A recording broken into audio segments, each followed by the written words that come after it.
தெய்வ ஆராதனை என்ற காணொலியின் மூலம் உங்களை சந்திப்பதிலே பெருமகிழ்ச்சி அடைகிறேன். அன்று சொல்லவை அர்த்தமுள்ளவை என்ற தலைப்பின் கீழே உங்களை காண்பதிலே பெருமகிழ்ச்சி அடையும் நான் உங்கள் நண்பன் doctor KR Ramesh, financial astrologer. இந்த வாழ்க்கையில் தானம் வாங்கிறது அப்படின்னு ஒரு விஷயம் நடக்குது. அதாவது ஏதாவது ஒன்றா கிஃப்ட் கொடுக்கறது. இந்த கிஃப்டிங் மெத்தடாலஜியில் கிஃப்ட்டை கொடுக்குறது என்ன ஆகுதுனாக்கா, ஒரு ஸ்டேஜில் ஒரு பொருளை இன்னொருத்தருக்கு கொடுக்குறோம், அது அவங்களுக்கு கரெக்டாக போய் சேருதான்னு நம்ம கவனிக்கிறது இல்லை. கொடுத்துட்டோம், வாங்கிட்டாங்க, எடுத்துகிட்டு போகிறாங்க அப்படின்னு வச்சுருறோம்.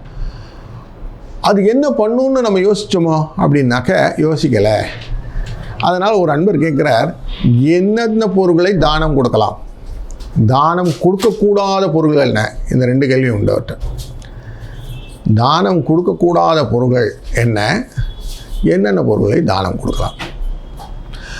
தானம் கொடுக்கக்கூடாத பொருள், ரொம்ப முக்கியமான பொருள் என்னன்னா இரும்பு தானம் கொடுக்கக்கூடாது. ஏன்னா அது சனியுடைய தாக்கத்தை கொடுக்கும், நட்பை முறித்து விடும். சாவி கொத்து தானம் கொடுக்கக்கூடாது. கிஃப்ட் கொடுக்குறதுன்னு சாவி கொத்து வாங்கி கொடுப்போம் இல்லையா, அது கிடையாது, பண்ணக்கூடாது. இன்னொன்று சொல்வேன், எவர் சில்வர் பாத்திரம் இருக்கு இல்லையா, அதுவுமே தானம் கொடுக்கக்கூடாது. மகளிர் எல்லாம் எல்லா வீட்லேயும் தம்புன்னு தூக்கி போட்டுருவாங்க இதில். ஏன்னா பாதி பேர் எவர் சில்வர் டப்பா தான் தானமாக வாங்கிட்டு வரும், அதை கிஃப்டாக வாங்கிட்டு வரும். அப்போது அது தப்பு, வாங்காதீங்க அப்படின்வேன். ஆனால் இடத்துல எக்ஸாம்ஷன் இருக்குது. அந்த எக்ஸாம்ஷன் என்னன்னாக்க, இந்த இரும்பு பாத்திரம் ஒரு கடாயாக வச்சு அதில் நல்லெண்ணெயை ஊற்றி உங்களை வீட்டில் இருக்கிறவங்களெல்லாம் முழிக்க வச்சு ஒருத்தர் தானம் வாங்கிட்டு போகிறாதா வச்சுப்போம். அப்போது உங்களுடைய கஷ்ட நிவர்த்திக்கான பரிகாரம் அது செய்யலாம். இப்போ இந்த எவர் சில்வர் பாத்திரமே வருவோம். எவர் சில்வர் பாத்திரத்தை நீங்கள் ஒரு ஃபங்க்ஷனுக்கு போகிறீங்க, உங்களுக்கு கொடுக்குறாங்க. ஆனால் அந்த ஃபங்க்ஷனுக்கு போகும்போது, அந்த திருமண நிகழ்ச்சியோ அந்த சுப நிகழ்ச்சியோ போகும்போது உங்களுடைய பங்களிப்பும் அது கிஃப்டாக இருக்கும். ஏதோ ஒரு கிஃப்ட்டை வந்து மொழி பணமாகவோ இல்லை அவங்களுக்கு ஏதோ ஒரு கிஃப்ட்டை வாங்கி கொடுத்துட்றீங்க. அப்போ ரிட்டன் கிஃப்டாக இருக்குது, தானமாக இல்லை அது. அதனால் அங்கே எக்ஸம்ஷன் வந்துடும். இல்லாத பட்சத்தில் இது தானமாக மாறிடும். வெற்றிலை பாக்கு இருக்குது இல்லையா, இது தானமாக பெற்றுக்கொள்வது, வெறும் தானமாக வாங்கிக்கிறது. அதனால தான் ₹1 காசு வச்சு கொடுப்பான். வெத்தலை பாக்கு மட்டும் தனியாக கொடுக்க மாட்டான். மஞ்சள், கண்ணாடி, சீப்பு இதெல்லாம் வச்சு கொடுப்பான். வெறும் வெத்தலை பாக்க தானமாக கொடுக்கக்கூடாது அப்படின்னு வச்சுருக்காங்க. ஸோ இந்த மாதிரி ஒரு விஷயத்துக்கு பின்னாடியும் ஒரு தாற்பயம் இருக்குது. அதை புரிஞ்சினோம்னு வச்சுங்களேன், இன்னும் கொஞ்சம் ஈஸியாக இருக்கும். அதனால் இந்த தானத்தை பெறக்கூடாதவை இதெல்லாம். மட்டை தேங்காய் கொடுக்குறாங்க இல்லையா, தேங்காய் மட்டையோடு இருக்கும், அப்படியே கொடுப்பாங்க.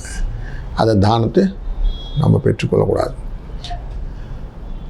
ஆனால் இது ஒரு பெரிய மகான் இருக்கார், மட்டை தேங்காய் கொடுக்குறாருன்னா வாங்கிக்கலாம். ஏன்னா அவர் வேறு, நம்ம சாமானியர்கள் வேறு அப்படிங்கிறத பெரியவர் காஞ்சி மகா பெரியவர் மட்டை தேங்காய் கொடுப்பார், நம்ம வாங்கிக்கலாம் அப்படின்னு வச்சுருக்கோம். அது லக்ஷ்மி கடாட்சத்தில், லக்ஷ்மி கடாட்சங்கிற விஷயத்தில் கொடுக்கக்கூடிய விஷயம். அது நமக்கு ஐஸ்வர்யத்தை கொடுக்குறார் அப்படிங்கிற விஷயத்தில் கொடுக்குறாங்க. நம்ம சாமானியர்கள் இதை கொடுப்பது இல்லை. ஏன்னா நம்மளுடைய கர்மாவை கொடுக்குறோன்னு அர்த்தமாயிடும். அது ஆசீர்வாதத்தை கொடுக்கல, கர்மாவில் கொடுக்கணும்.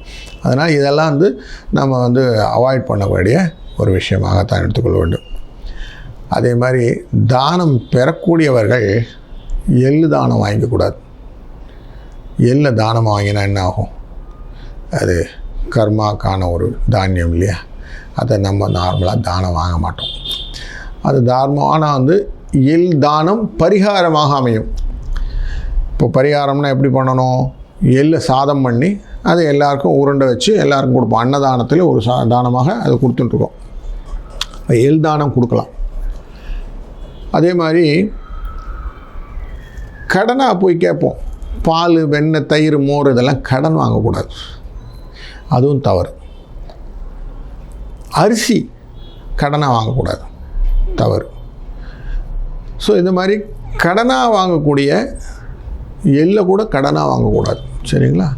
அப்போது இதெல்லாம் அவாய்ட் பண்ணிடணும். இதெல்லாம் நமக்கு கடன் கிடையாது, வாங்கினா காசு கொடுத்து வாங்கிக்கணும்.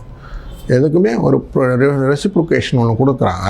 அது ஒரு ₹2 காசை கொடுத்து ₹10 காசை கொடுத்து அதுக்கான காசை கொடுத்து வாங்கிட்டீங்கன்னா இது தானத்தில் கடனையும் சேர்த்துக்க வேண்டாம் அப்படின்னு ஒரு எக்ஸம்ஷன் இருக்குது. அதனால் இதையும் கொஞ்சம் சீரியஸாகவே நம்ம கடைபிடித்தோம்னா நிறைய சிறப்புகளை பெறுவோம். மற்றும் ஒரு பதிவிலே மீண்டும் சந்திக்கும் வரை வாழ்க வளத்துடன்.